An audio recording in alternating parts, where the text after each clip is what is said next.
Welcome back, everyone. This is Dave from Corn Productions with my co-host Stacie here to talk about the original Quantum Leap, Season 4, Episode 5, Permanent Wave. The episode's description reads as follows. Sam leaps into a hairdresser to prevent the death of a murder witness. The episode was written by Beverly Bridges. She last wrote A Hunting We Will Go. The episode was directed... Oh, that's interesting. Yes, because these are very similar episodes. The episode was directed by Scott Bakula. This is his directorial debut. He would direct 3 episodes in total, an episode later in the season, Roberto, and Season 5's Promised Land, where he would direct himself twice as 2 different characters. That was his only directorial work to date, as of now.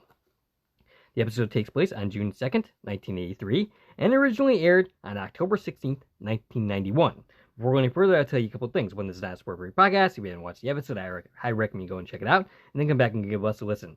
Secondly, if you're listening on one of the platforms this podcast is now available on, please subscribe. You can also head over to my YouTube channel, Corn Productions, where additional content can be discovered, both Quantum Leap related and otherwise. If you're already on my YouTube channel, please like, share, and comment, as well as subscribing to our channel. All right, so shout-outs this week. All right. Mimi Gallic agreed with my point from last week that there is absolutely nothing subtle about this series. And yeah, I mean, that was my point, so I definitely agree with her. Yeah. And so, anybody who used that as a means to attack the new series is way off base and stupid. But anyway, I'm not gonna talk anymore about them. Okay, so Alpha, he had a number of comments, and some of them were quite good. I didn't actually.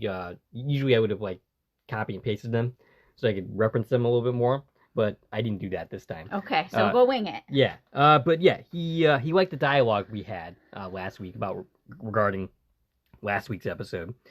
Basically saying that I was more idealistic and you were more practical. Yes. And that is definitely very true of our dynamic. It is. I found that comment a little amusing. Yes. I was like, yeah, that is what we do. Because isn't it? basically, I'm a Pisces, and Pisces are dreamers. And that's how we go. And as much as I like to think, or I don't like to think, but I basically think of myself now as the cynical old man, there's still a little bit of that idealistic streak still in me. And I'm a Libra. Ah, yes. Whose whole thing is about balance and, compromise and very logical stuff happening there. Yeah, all right. That makes sense. So he said that he got his boombox ready and his Michael Jackson Thriller tape ready to watch this week's episode. All right. We knew this is going to be one of his favorites because it is technically, it is consistent with, his overall opinions on things. This was set in the 80s, which is one of the, few set during my lifetime. And mine yours, as of course. Well, yeah. But yeah, he had a number of good points. Actually, his comment made me think a little bit about last week's episode in why I couldn't really wrap my mind around the actions that the hunting club decided to take. Okay. It's because their mindset is completely alien to me. How they think about things is completely alien to me because right. I don't think like them at all. Right. So it was hard for me to find the logic in their thinking and their actions. It makes sense to them because they have a rationale that I am just not capable of understanding. Sure. So yeah, and thank you for your comments as always. All right, so Stacie, I'm curious about this. I'm curious if you're gonna have the same issue that I have, and your thoughts in this week's episode. Okay, so Permanent Wave. So of course our big line of where we are at with this episode we've talked about before, but we do have to talk about it again since we're actually here. Yes. We mentioned it a little bit last week when we introduced this episode. We've mentioned it when we've covered other episodes such as A Hunting We Will Go. We talked about it in great detail when we were covering Off the Cuff from the 2022 series. And this episode is in that group of episodes. Her Charm 3, I called it last so week. we've talked about this topic, but we have to talk about it here because it flies here, right? So what I called these in my notes is the traveling action episodes. Mm-hmm. The episodes that feature our leaper, most cases Sam, but we do have that one instance where Ben followed this same exact pattern. They're on some traveling adventure where they have to get from point A to somewhere safe.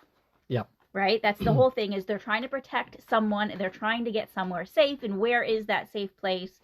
And they can't seem to find the safe place because trouble keeps following them because they keep telling the bad guy where they're going. Right. Basically, is the general way that these episodes go. And it turns out, the bad guy is somebody who we thought was supposed to be a good guy. Right. So just some of the episodes that follow this, of course, you said her charm. I put maybe Baby in this category just because of the traveling of it. That makes sense. The twist about, the dad who's working with the cop being, the bad parent after all. Piano Man. Mm-hmm. That was a big one where we talked about where that. they're literally like calling the bad guy and every 5 minutes and saying, here's where we're at right now. Yeah. And then, like we said, A Hunting We Will Go. Yeah. So this is one of those where we're traveling and we're trying to save somebody. It's a little bit different here because Sam is not traveling with the people in this episode. Not for the most part. He's like chasing after them, right? In all these other cases, they're literally traveling together. So the traveling part of it's a little different, but still, it's one of these action episodes where who's the bad guy, and that's the reason we can't save this person is because we don't realize who the bad guy is. Now, I would say that this is actually the best of the bunch of those episodes that you described. As I finished my sip of coffee, that was exactly where I was going. Okay. And this is my favorite of those. Mm-hmm. I like Maybe Baby, too, but that probably fits the category the least out of the ones that I call it. So, yeah, I don't like action stories. Everybody knows that, who's ever listened to us before. I mean, I certainly knew what your sort of what your opinions were going to be. Yeah, but I like this one better than most of those others. Yeah. Okay, so I was trying to say, well, why do I like this one better? What stands out? What do I have positive to say about this, right? Yeah. So one thing, and I've mentioned this several times before, is because it has a child in it. Okay. And I just know that about myself, that all the episodes have children in them I tend to like. Yeah. And it's probably just because that's right around the age I was when I was watching the show, right? Mm-hmm. So the episodes that have kids in them kind of always stood out to me as like, oh, that's a fun episode because like I can relate because there's a child character. Right. Right. So I tend to still see that where it's like, oh yeah, these are ones that I like a little bit more maybe than other similar episodes. Another thing as well, I was watching this time and we did the cabin scenes like at the end. It felt like it was playing out a little bit more like a horror movie than action. Yeah, I see for that. a lot of, I mean, until we get to the guns because that's pure action, but there was like, oh, the fuses and like someone creeping up behind you and hit you, hitting over the head. And there was some great eerie music playing. So, and I love horror. So I definitely felt more of a horror vibe during the climax of this episode than some of these other episodes, which were just pure action. Mm-hmm. So I like that. And, yeah, so among them, it still falls into that category of me of like, oh, it's an action episode, but among them, it was a pretty strong one. Well, for me, part of the charm for this episode is there's a couple, actors in this episode that I'm quite familiar with. Sure. And it's fun seeing them there. Also, we get to see Sam on the job and playing with that a little bit more. So there's more going on than just the chase part of this episode. Sure. And yeah, there is one big problem at the center of this episode, though. I pretty much believe that Sam creates this entire situation just by leaping in, because I do not think that his host did what he did at the beginning of this episode. So I think he creates most of the problems in this episode. That's a really good point. And that's not acknowledged. Because would Frank have let... Oh, what's this kid's name? Kyle. What would Frank have let Kyle go get candy? And I don't think he would have. And so he would not have gone over there. He would not have witnessed anything. Right. So nothing bad would have happened to them. So why did he get killed? So basically, Sam leaps in, creates this situation. And then by the time Al gets there, that's the history. Yeah. But that's not acknowledged at any point. I hadn't thought of that. Yeah. I mean, I definitely have some problems with like, and I'll get into it when we get there, but like their solutions of like, oh, I realize this and I realize this and it must mean this. It just comes way too easy. Right. So I have some problems with that, like the pacing of how they solve this mystery. Mm-hmm. But I hadn't thought of that. The only reason Kyle's there is because Sam was like, sure, do whatever you want, kid, without knowing anything about what he's saying. Right. So we gather that Bill is not necessarily a bad guy, that he was killed because he didn't want to do whatever. Bill. I heard Bill. I think I said Bill. Oh, but, okay. Whoever's listening can give us whether I said Bill or Phil. But anyway, Yeah, I get the impression that he wasn't necessarily a bad guy. Sure. I mean, the reason he got killed is because he wanted out. Right. He was like, I don't want to do this. This isn't right. So they killed him. So my question is, not only do I think he leapt into the wrong person, because I think by leaping into this person, he created most of the problems for this family and jeopardizing Joseph Gordon-Levitt's career, future acting career, by putting his life in danger. But like, I think, why are we leaping in now? Why not leap further back in time and save Phil? Yeah. Well, and not even involve these people at all. He thought that might be what he's here for, right? Right. Was like, oh, I got here too late. Right. I don't know. So let's play this out a second. All right. This is fun to talk about these things before we actually get into the real episode. Yeah. Let's play pretend for a minute. So let's say Sam wasn't there, and Kyle never went to get candy, and Kyle was still at the salon when they all heard the shots. Right. So what might have happened next that would have prompted this is where Sam is? It doesn't make sense that it would have been that they got, that they got killed too. Right. Because there's no reason witness for that. Yeah, because so Kyle does not witness Phil dying. Everybody's in the salon when Phil gets killed. So there's no reason for them to be involved at all. Maybe he's there just to have Chloe get caught for her involvement. Okay, maybe. Maybe also Frank went with Kyle, and they both ended up caught in That's that situation. Yeah. Although he was in the middle of a customer. Yeah. So that's probably not very likely. Yeah, he might have said, like, we'll go in a few minutes. So God, time, or fate deliberately dropped Sam into the situation where he would cause most of the problems for these people just to get Chloe caught as well. Well, maybe, GFTW didn't realize that Sam would just be like, yeah, go to the murder scene. Right. I mean, from Sam's perspective, and, it's interesting because nowadays, so Joseph Gordon-Levitt's character in this episode is probably about 10 years old, right? I mean, he himself was probably about 10 because I think he was born in 81. He's pretty much the same age as us. This day and age, I don't think I would just let my 10-year-old wander over to some place to get candy or whatever. No, but in the 80s. In the 80s. Even in the 90s. Yeah, even in the 90s, it was different because when I was that age. Right, exactly. I used to go like almost a mile away to go to a store. Yeah, me too. By myself, with my friends from the neighborhood. Nowadays, I can't imagine letting like my daughter Julia do that. Yeah. But I mean, maybe now because she's older, but not when she was this kid's age. Right.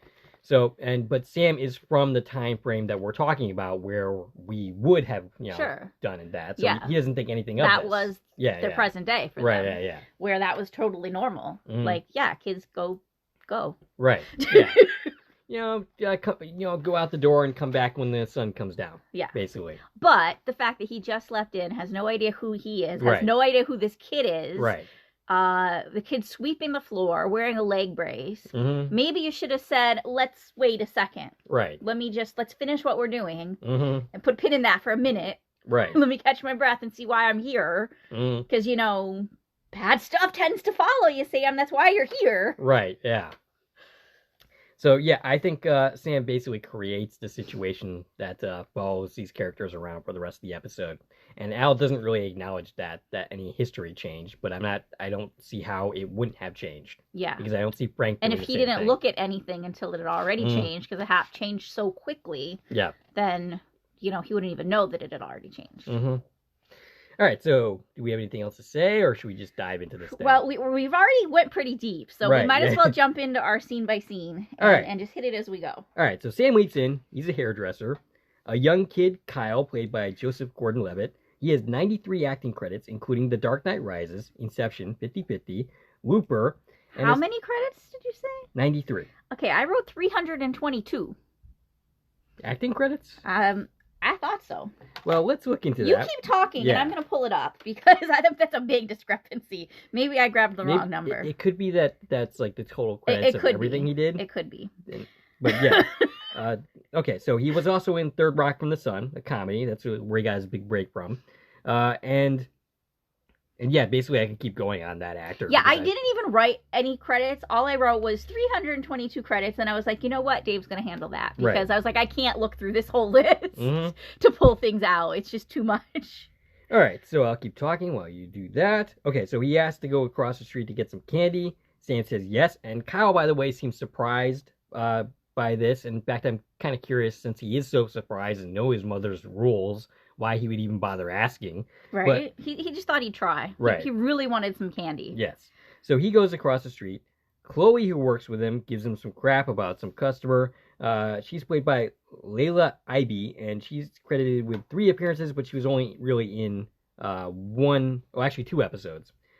She was in the Leap Out scene in last week's episode, but she also appeared in Genesis. Yeah, she was Lucy in Genesis. That was one of Peg's pregnant friends. Mm-hmm.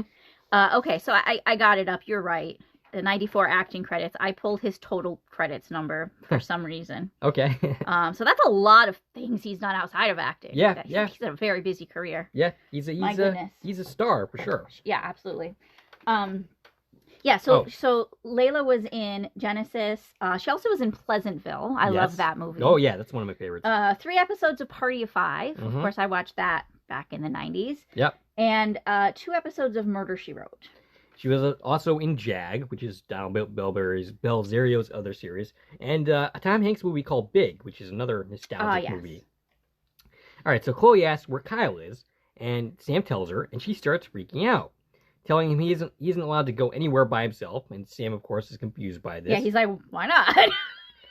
And then they hear gunshots, and maybe that's an indication as to why he's not allowed to go anywhere. And oh boy, credits. It's funny when we first see Sam, and he's supposed to be rinsing this customer's hair. At first glance, it looks like he's wearing a priest's outfit. Mm-hmm. Because he's got like a robe on, over his suit, and his tie is just sticking out. And on the very first glance, I'm like, oh, is he a priest? Right. Like, no, could it be further from that? Nope. Yep. Absolutely not anywhere close. Sam runs across the street, finds Kyle, and gets shot at. Yeah, Kyle is cowering on the ground. Sam kind of ducks down, scoops him up, covers his mouth to keep him from giving screaming away his location, basically. Yeah. They hide behind a counter. They see a very dead Phil, and Sam runs to see if he can find the killer, but the killer is long gone. The cops arrive, and Sam narrates that leaping around in time usually allows him to help people, but this time he arrived a little bit late. Sam brings Kyle away from the scene. Chloe expresses disbelief that someone would shoot Phil, and Kyle asks Sam why would anyone, because he was a nice man. Yeah, and we see during this a flashback of Kyle's perspective, and he literally, we're seeing Kyle see Phil fall to the ground. Right. It's telling us, yes, he saw something, mm-hmm. Which obviously Sam didn't see that because he got there after the fact.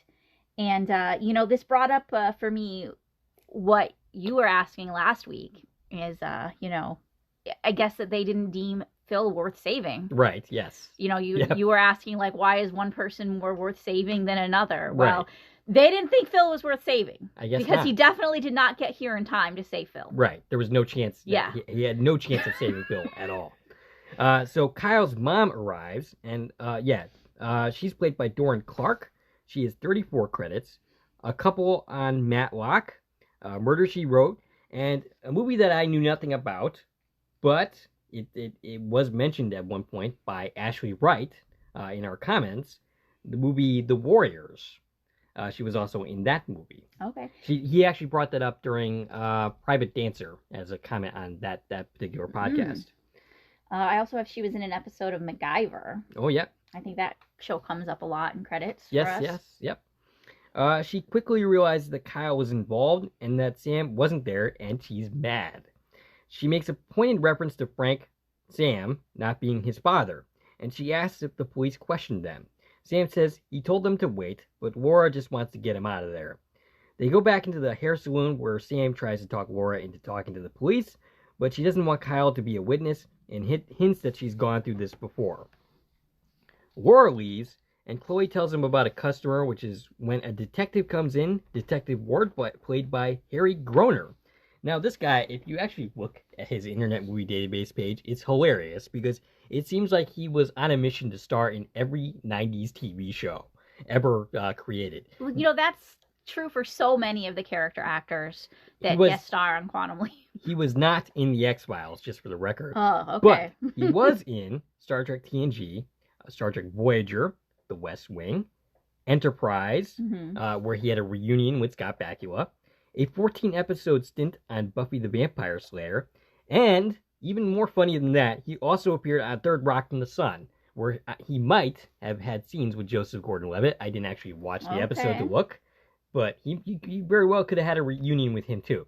Now, I know for a fact in Enterprise, he did have some scenes with Scott Bakula's character. He also was in 3 episodes of How I Met Your Mother, and more recently, he was actually in Oppenheimer. Yes, that's also in my notes. Yeah. So, yeah, this guy, I'm pretty familiar with his acting career. I've seen most of the work that he's done, which is pretty funny. And that's one of the reasons, also because of Joseph Gordon-Levitt, that I really enjoy this episode, because I'm pretty familiar with this actor. Okay. He's a pretty prolific character actor. So he wants to question Sam, and Sam reveals that the gunman was using a silencer, and Ward ends up giving him his card, his home number that has his home number on, if he has any further things that he can remember. He mentions that witnesses saw Kyle, and Sam is quick to tell him who he is, but says the kid did not see anything. And this is despite the fact that the mother has also already expressed the fact that he doesn't want Kyle involved in this at all. Right. And Sam, but he did mention, I saw a kid, or people said they saw a kid in a leg brace. So it's out there. Right. It's too late to say, no, he wasn't there at all. Right. So the best he can do is be like, nah, you don't need to question him. Right. But Ward still wants to talk to him, but he's already left with his mother. Ward asks him for his home address, a question that Sam can't answer. And, it's really funny because Frank in this situation probably would have acted similarly. You think so? Well, I mean, if he were involved in a situation, a shooting where somebody died, and this whole situation, anybody would react. I mean, I don't think he'd have looked at his wallet to find out where he lives. I mean, all right. So when I was having my first panic attack, I could not give them any information about me whatsoever. I couldn't even give my name. They had to literally go into my house, into my room, to get my wallet to find out who I even was. So when you're in this type of situation, yes, you do get nervous. Yes, your nerves are shot. You might act very similarly to how Sam does here. But there's another reason why Sam is acting like this. Sure, because he doesn't actually... He has no idea who he is or where he lives. But it works both ways. I think Frank would have acted similarly if he were here. Now, if Detective Ward was actually investigating this murder... Yeah. Spoiler alert, he's not. No, yep.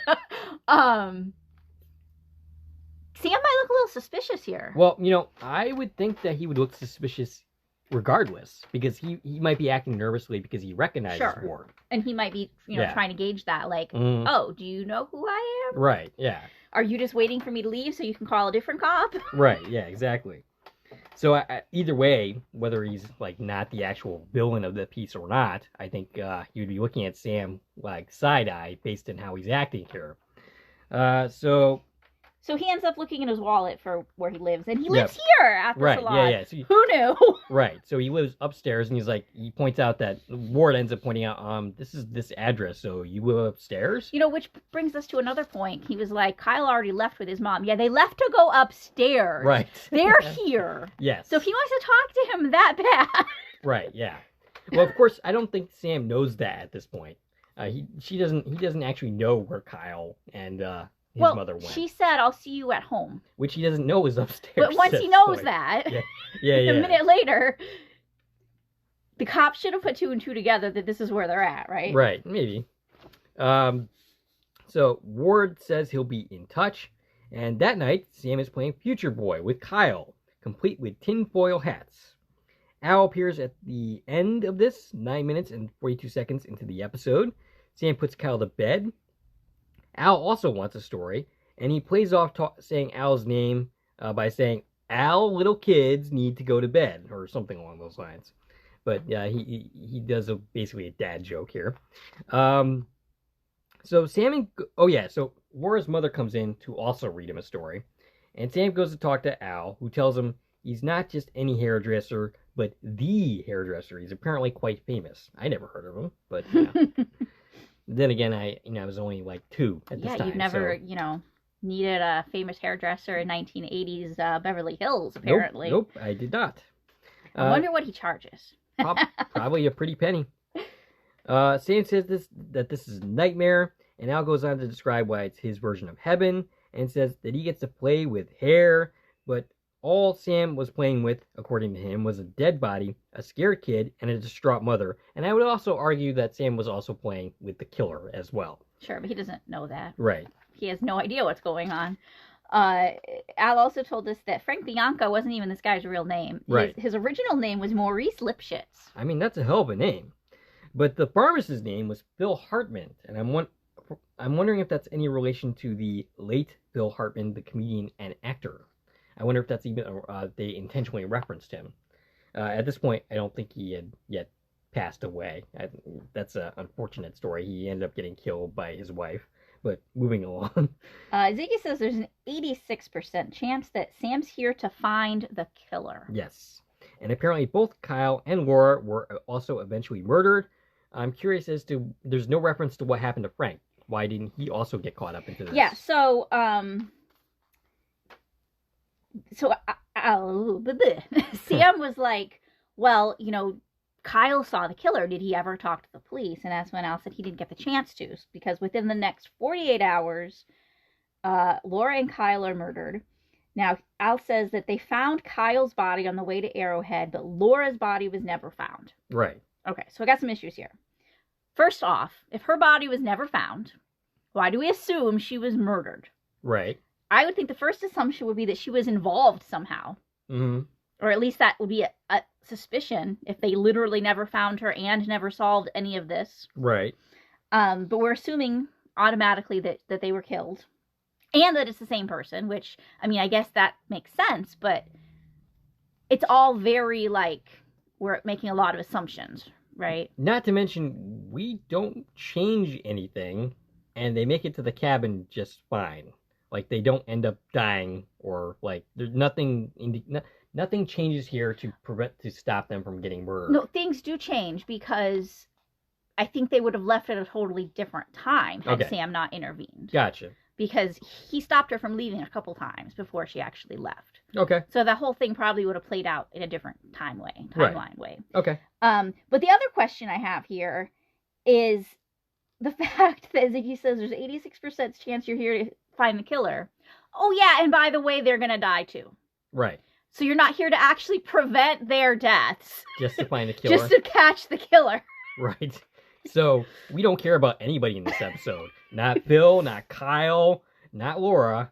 Yeah. So we're just saving them by finding the killer before they die, sure, that sounds like a great goal. But to literally say the statistic is you're here to find the killer seems a little backwards.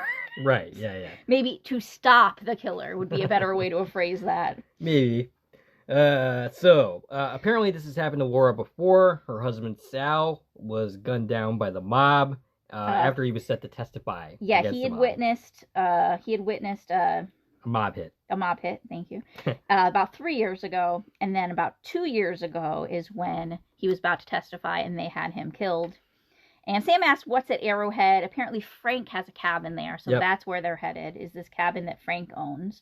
Which is really easy to mix up the details with the cabin from Her Charm. Mm-hmm. Yes, yeah. Well, actually, I'm actually kind of curious if it's the same cabin. If they just... No, because we're in Beverly Hills. Well, no. I know it's not the same in-universe cabin, but if they filmed at the same cabin. Sure, maybe. Because it looks very similar. We'd have to do a side-by-side. Right. Or maybe Al's place has some information on that I haven't looked into yet. But, so Laura comes out. After reading a bedtime story to Kyle. She thanks him for not telling the police about Kyle, but the thing is, he actually did tell the police about Kyle. I mean, he at least confirmed that Kyle was involved in some way. Sure. She doesn't care if the killer is found, she just wants to protect Kyle. And she was saying how she hopes this doesn't bring back Kyle's night terrors. He's been having, ever since, his dad died, he's been having these recurring nightmares that a killer's chasing him, but he can't get away because of his leg brace. Oh, that's sad. That's very sad. Did we ever find out why Kyle needs a brace? It wasn't explicitly said.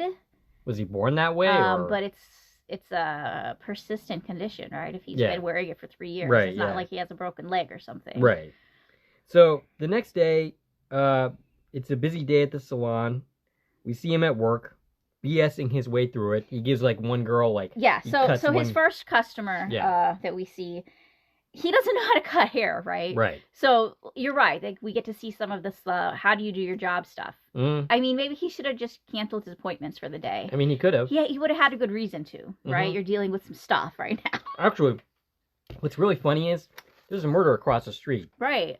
And over back at the salon, everything is business as usual. Well, I mean, people wait a long time for these appointments. So. I guess, but there was a murder across the street. They all heard gunshots. You'd think that would, like, shake some people up, like. Sure. But they're all acting like business is normal, basically.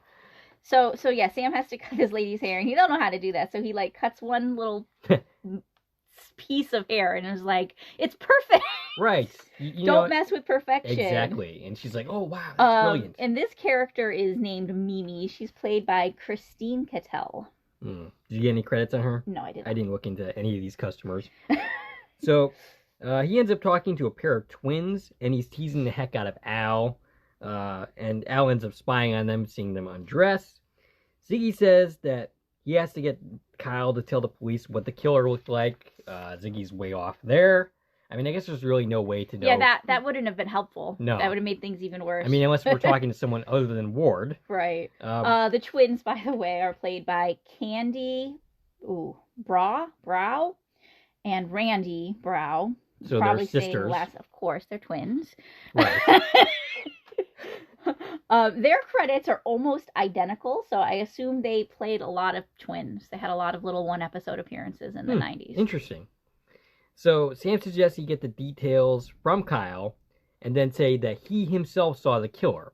Al doesn't think this is a good idea, suggesting that Sam would not be able to pick out the killer from a lineup, and he's right about that. Chloe gets all excited about a dress and She screams. Yes. So at first you think like, oh, something's wrong. Right. But she's just screaming because Laura brought her a pink pantsuit that she wanted. Laura works in fashion somewhere. Yep. And so Laura goes with her to try it on. Sam tries to get details. He's outside of the salon. Yeah, he takes a break to go talk to Kyle. What about the twins? He had just sent them to change so he can do their hair. Right. And then he's like, I'm going to go talk to Kyle now. They can wait.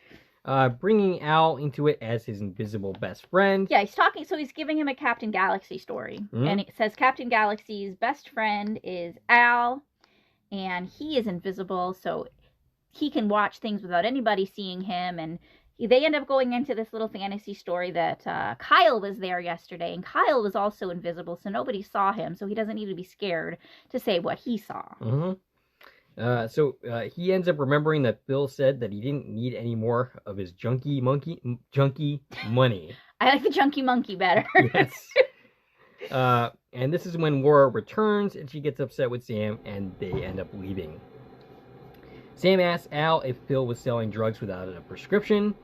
He apparently got into debt, declared bankruptcy, but paid off all of his creditors, and ended up dying with $200,000 in his account. Right. And this seems to confirm drugs for Sam. So Al looks into the history of Phil's accounts. Nobody ever actually did this in the real history. I mean, I guess Ward was really good at covering this up. Yeah. That he made this whole case just disappear. But at one point there was a $600,000 deposit into Phil's account by someone named Eloch. Now, I'm kind of curious. I know nowadays a $600,000 deposit into somebody's account would draw some attention from somebody, and it would be questioned this day and age. How about in 1983? Would there be some kind of scrutiny? It's a lot of money back then, right? Yeah. A lot more than it is now, but apparently nobody cared. Like, literally nobody even looked this up. Right. After his death. Like, this was never in question. Right. So, Ward ends up returning, insisting he wants him to bring in the kid, but his mother is the problem. And Ward already knows all about her situation. And he's told Ward everything. Yes. He was like, yeah, a company called Eloch is paying him off to sell drugs. Right. How would you know this, Sam? Right. I mean, exactly. How would he know that? So, this, of course, results in an argument with Laura. Chloe ends up arriving with a Rubik's Cube that she wants Kyle to do because he's, that's, I think one thing that... they wanted to remind us we were in the 80s. Right. Alpha mentioned the Rubik's Cube in his comment. So Just as he's about to start doing that, there are gunshots. Chloe is hit, but it's just a flesh wound. It grazes her ear area. Right. She angrily says that he tried to kill her, which reads very differently once you know the actual story here. Sure. But yeah, once you know the twist. Sam tries to call the cops, but Laura tells him if she calls, she will take Kyle and run. Sam goes outside, but the killer is gone. Sam continues to argue with Laura about talking to the police, which is interrupted by Kyle asking them not to fight. And I skipped over some things here. Yeah, basically, Sam goes outside to see if the killer is gone. Al is on the rooftop. Yeah, because he's looking to see if he's actually being a good hologram. Right. But he didn't find anything. So whoever did this is on Unlike pro. a person that rhymes with Madison. Anyway. Right. She would have just stood there going, I wonder where that shot came from. Oh boy. Okay, so I had a comment in there somewhere. Yeah, so he's on the roof. He basically sees no killer, and then he just appears like right next to Sam. I know what I was gonna say. Al had no idea this was going to happen, right? Mm-hmm. So up until that moment, this wasn't part of the history that they get shot at. So the reason that they're getting shot at right now is because he just told Ward about Eloch. Right, so that obviously hadn't happened in any history prior to this moment. Yeah. So would Laura have left at that moment? Probably not, because nothing happened in that moment. Right. So yeah, I'm not sure exactly when she was gonna leave, but I feel like it would have been different. Like, this is a constantly evolving timeline, right? So because Sam blabs everything to Ward and he takes a shot at them, this changes history, causing Laura and Kyle to go at this time, basically. Right. Okay. Right? So that's interesting. That makes sense? Yeah, I guess so. So yeah, this is when Al says, tells Sam that he has changed history. Kyle's body's no longer found on the way to Arrowhead. And Sam's like, oh, good. But no, this time, they both disappear and are never found. Oh, so there you go. This is when the history changed, that they don't die on the way. Gotcha. I guess I missed that somewhere. But now they're never found at all, so... Way to go, Sam! So, I mean, I don't know. Maybe they literally got away and changed their name. Jeez, is Ben Song on this leap? Because he seems to be making things worse throughout the entire leap. So, this argument that Sam and Laura is having is not resolved, but Sam tries to get the info out of Kyle, who doesn't seem to remember much at all. Kyle pleads with them to stop fighting, right? Because they're fighting about, we should talk, we shouldn't talk. And Sam ends up getting Kyle to talk, right? Yep. Finally, Laura's like, fine. And she just kind of walks away and lets them talk. Like, I get that you don't want him to talk to the police, but why will you not let him talk to you guys? Right. You should at least find out what your kid knows before you try hiding what he knows. Right. Yeah. That would make sense to me. But, I mean, Laura's not exactly thinking rationally. Yeah, I mean, she's been through a lot. Right. So it makes sense that this whole thing is kind of traumatic for her. The only thing that Kyle can recall is that there was money in his shoes. Yeah, he hid money in his shoes, which you'd think he'd have been a little more specific about that. Right, yeah. But okay. So Sam goes into Phil's looking for clues. Sam gets to Kyle's vantage point, and all he would be able to see is someone's shoes. Yeah, and Al's there too, and it's a cute scene. They're checking out the crime scene. He ends up like sinking into the floor. He goes down into the ground. Nice little effects there. So Sam finds a penny, which... Sorry. What were you going to say? Al said this reminds him of his third father-in-law's place, which was a funeral parlor. Ah, yes, that's right. And I found that hilarious because I don't remember ever knowing that fact before. I don't think he's ever talked about his father-in-laws, just his wives. Yeah, so his third, I forget which wife was the third wife. Yeah, I don't recall. Ruthie, maybe? Maybe, possibly. Whoever's third wife was, her father owned a funeral parlor, which you'd think that would have came up in the times that we're dealing with funeral parlors and dead bodies, and Al won't go anywhere near them, and you think this would have came up then, but no, it comes up when we're at a drugstore. Right. Yeah. So Sam finds a penny. Maybe that's from the killer, or maybe Phil just dropped a penny on the ground. It seems to me like it's not odd to find a penny on the floor of a store next to the cash register. No, it's not.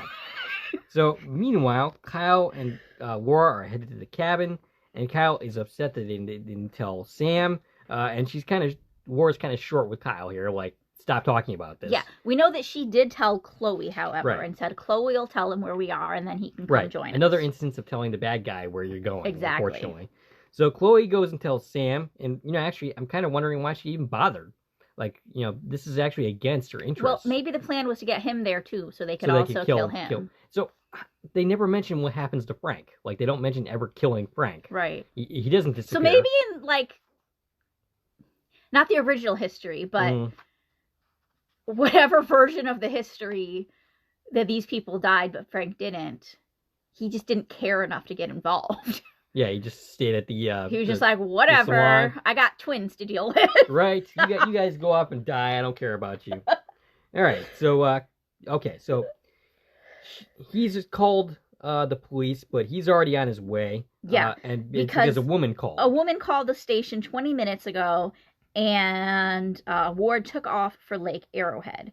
And they figure Laura must have come to her senses and called, and now Ward's chasing after her. Right. Does this make any sense? Does that sound like something Laura would do, since the whole reason they're running is to avoid the police? Right. No, it doesn't seem to make sense. So Al gets a lock on Laura, and Laura turns out to be a really bad driver, nearly getting into an accident. Sam drives up with Chloe. Yeah, so he's borrowing Chloe's car, but she insisted on going with, when we know why now. Right. Al informs Sam about the accident, and we see really unconvincing rear projection video footage. Like, as Al is on Sam's side, he's on the opposite side of where Sam is. He's in the passenger side, basically. And you see the cars moving, and it's really not very convincing, not really well done. I mean...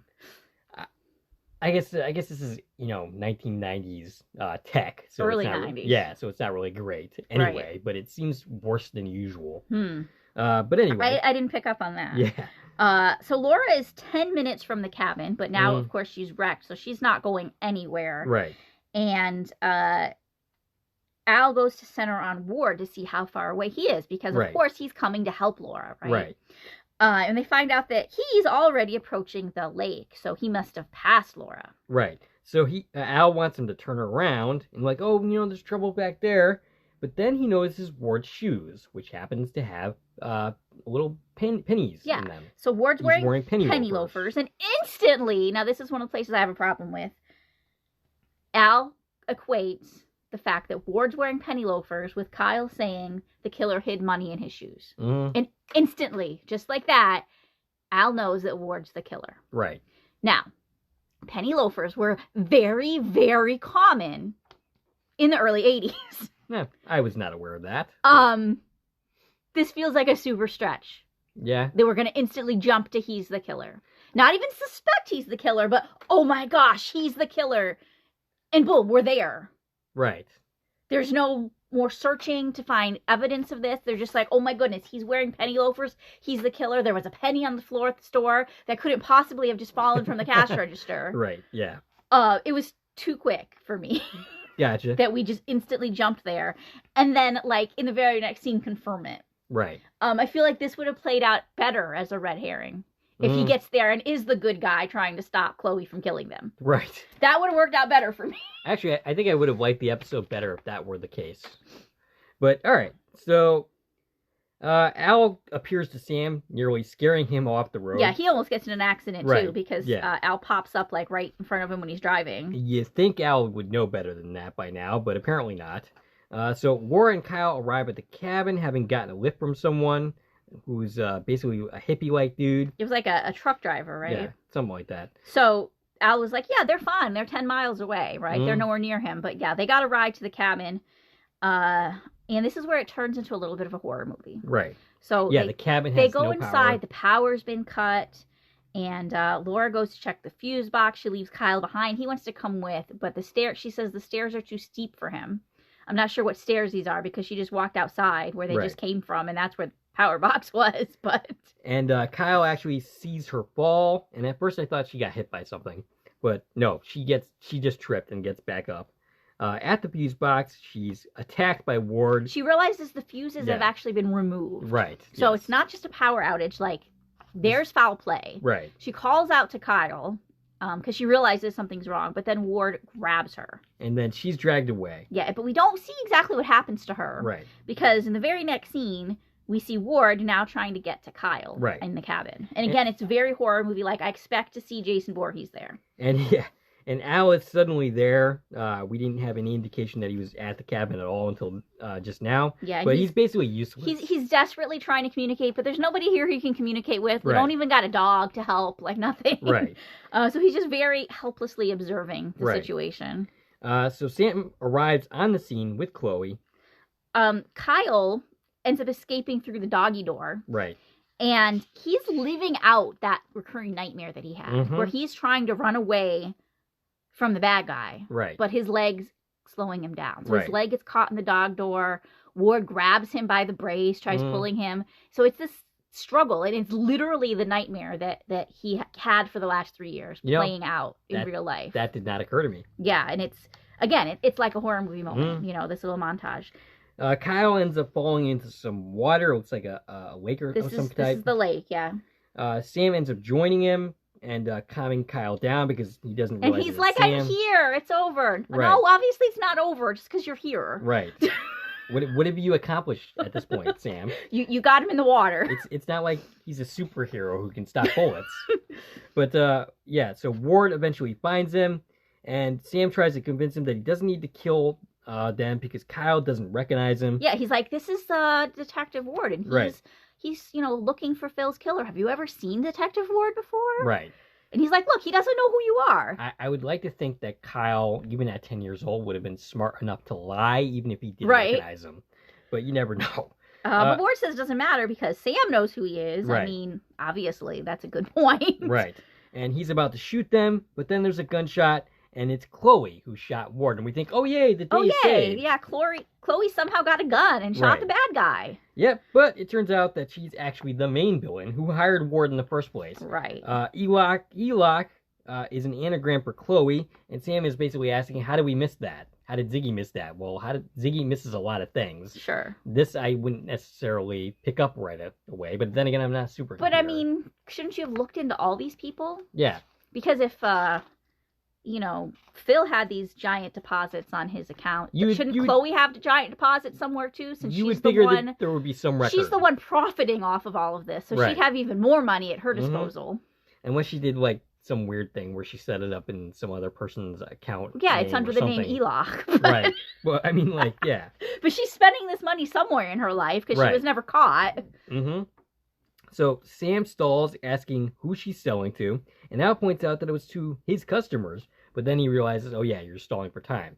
And she, unfortunately, realizes that as well. Yeah, and the reason that he's stalling for time is because there's Laura. We didn't know where she was. Chloe assumes Laura's dead at this point. But Laura was just a little down for the count. She has gotten up, and she is coming after Chloe. She's following behind her with like a hunk of wood, right? She's going to hit her over the head. But in the confusion, Sam and Kyle end up ducked in the water, and Chloe's looking for them. And it's this very dramatic moment, right? Where we've got Ward's dead body, we've got Chloe with a gun, and our three, good guys here are all in a lot of trouble. Yes. None of them are doing so great in this moment. No. But Sam ends up coming out of the water with a gun and ends up shooting Chloe. Now, this might be a Mythbusters type of thing, but I thought guns don't work once they've been, like, submerged in water. I'm not really sure. But at the same time, the crew in the Leap, not the Leap Back, the Leap Home Part 2 has guns in the water and they work. So it's consistent with itself. Yeah. And I'd imagine that soldiers would have that kind of situation. So maybe this is some myth that I picked up somewhere in my life. Yeah, I'm not sure. I would have to look into that. But yeah, I think they might. But... So this is Ward's gun, I'm assuming, that Sam found in the water. Mm-hmm. Yes. So he shoots Chloe. So now Chloe's dead? Yes. So Chloe and Ward are both dead. How do you explain the situation to the authorities? Okay, so let's finish out what happens. Okay. We're inside the cabin. Sam's treating Laura's wound. Yep. He says she has a concussion, but she's okay. And Kyle and Laura are sitting on the couch. Al happens to mention that Kyle becomes an Olympic swimmer who basically won some kind of award. Yeah, he won a Special Olympics swimming race. And Sam says that he will teach Kyle to swim. Yeah, because Kyle can't swim. Right. So just like jumping in the lake now encouraged him to become a swimmer? I guess. But Frank ends up teaching him to swim. But then Sam suggests getting, really good classes at the Y, and this changes history where basically Al ends up winning the gold medal now or something. Kyle, not Al. Kyle. Al does not win the gold medal, though. I'm sure he has. Exactly. I'm sure he's won everything there is to ever win because he's, lived 100 lives. Maybe Al's secretly the time traveler. Perhaps. The whole time because he's lived a lot. Yeah. So Sam keeps responding to Al out loud, confusing the heck out of Laura. Right, and she's like, is it my concussion that this conversation's not making any sense? Sure it is, Laura. Sure it is. And he happens to mention that it's a difference between, a father teaching a son as opposed to a professional teaching him. And Laura's like, what are you saying, Frank? Right, he accidentally proposes to her. Right. And Al's like, that's okay. They end up married. So go ahead. You can take over the proposal. I mean, I'm not sure that this is the proper time to do a proposal, but, whatever. And Kyle ends up responding on Laura's behalf, saying yes, and they all laugh. Yes. Kyle says yes first, then Laura does, and they all hug, and they're happy. And then Sam leaps. And then Sam leaps into Katie McBain. Yes. So before we address that. Yeah. Okay, so we often stop and ponder what happens after our leaper leaves. Right. Exactly. And this is one of those scenarios where, and this, we're talking about horror movies. This is something I think of at the end of horror movies too, right? You always have this final girl. How the heck are they explaining what happened here? Because Sam was the only one who had the information that they would need to give to explain the situation. So here's where we have the authorities are going to come in the morning. We've got a cop, a detective, dead in the lake. Right. Chloe, shot dead. We have this woman with a concussion, her kid. Mm-hmm. And the host, who has no idea what's happened in the last 48 hours. He wasn't there. Right. He's going to be worse off than Sam He's going to say, I don't know, why are we at my cabin? Oh my God, there's dead bodies. I've never seen that man a day in my life. Right. I don't feel like this is going to go well for anybody. No. But, I mean, eventually, if they look into Ward and look into Chloe, they will eventually discover these things. But there might be some legal trouble before that, for sure. Yeah. I feel like Laura has a lot to handle here. And she doesn't have the necessary information to do it either. No, she doesn't. And I feel she doesn't know anything about Chloe's situation. I feel like this situation's not going to go good for Laura and Frank's relationship. Yeah. That he's going to be so unhelpful in dealing with the authorities here. But, I mean, apparently they get married, so they get past it. But that feels like a really awkward post-leap. Yeah, so maybe Sam should have stuck around a little bit to explain things. Something to someone. Right. Because, Laura doesn't know anything about the Chloe situation, why she was even involved. Yeah, like, oh my God, you just killed Chloe. Right. I mean, she realized at that point that Chloe was in on it because she was about to hit Chloe. Yeah. But she doesn't know why. She doesn't know about Enoch or anything. She doesn't know that this even has something to do with Frank. Right. I mean, not Frank, Phil. Yeah. Like... Yeah. So, I mean, I guess Kyle was there and he heard some of Sam's explanation, but he's 10, so isn't really going to be able to... afraid to let him talk to anybody. Right. Yeah. So, yeah, I didn't actually think about that. But... It just feels like a really messy one. Like, some of them are okay, some of them are really messy. This feels like a really messy one that's going to be hard to explain, these dead bodies. It's similar to Her Charm, where he's basically a killer, and he's going to leap out, and he's still going to be a killer who thinks he's supposed to kill the person that's there. Sure. But in that case, he prepared the girl. Right, yeah. And he was like, you're not going to understand this, but I'm not going to be me soon, and here, hold a gun on me. Right. Yeah. And then we know that, Professor Lenegro is going to come save the day there. Yeah. In that case. Yeah. Yeah. So, there's some issues here at the end, for sure. For sure. All right. So, next week, we're going to be off because you have some business to take care of. My sister's getting married. And we should shout her out at the top. Alicia, your sister is getting married. Yeah, so I've got a busy week next week, so we're not going to be recording. So it's going to be a slight delay before our next Quantum Leap episode comes out. But when we do come back, we're going to be covering episode 6 of season 4. Which is another episode that we are going to have to talk in that code. we'll be talking in code. And we can't even reveal the episode's as far name. as right. We're not going to say the name of the episode. And Yeah. it's not the Halloween episode even. Right. So I think I'm just going to call it the Katie McBain episode. It's an episode that I've really been dreading covering. Not because it's a bad episode. It's not. Actually, I have to rewatch to really get our opinion about the actual episode. My problem isn't that. My problem is that it's something that when you talk about these subjects, it runs afoul of the YouTube algorithm. Right. And it could potentially get you in trouble, which is why when I set up the monetization for my channel, I made it so that I can pick and choose which ones I choose to monetize and which ones I don't.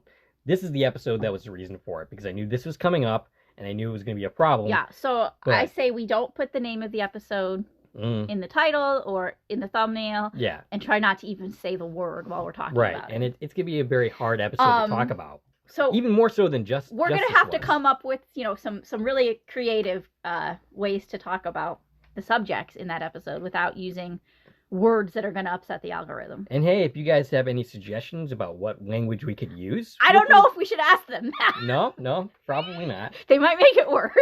Yeah, probably. But yeah, message us not through YouTube about that. Right. Yeah, there you go. Yeah. All right. So do we have anything else to say before concluding? I don't think so. All right. Happy whatever day it is. Right. When you're watching this. Happy podcast listening day to Corwin Productions. All right, Stacie, have you reached at? Oh my goodness, I can reach on Twitter, X, Instagram, and Threads at TVN Coupon Talk. If you like this video and want to support the channel, there are a number of ways to do so. You can follow me on Twitter at Corwin Productions.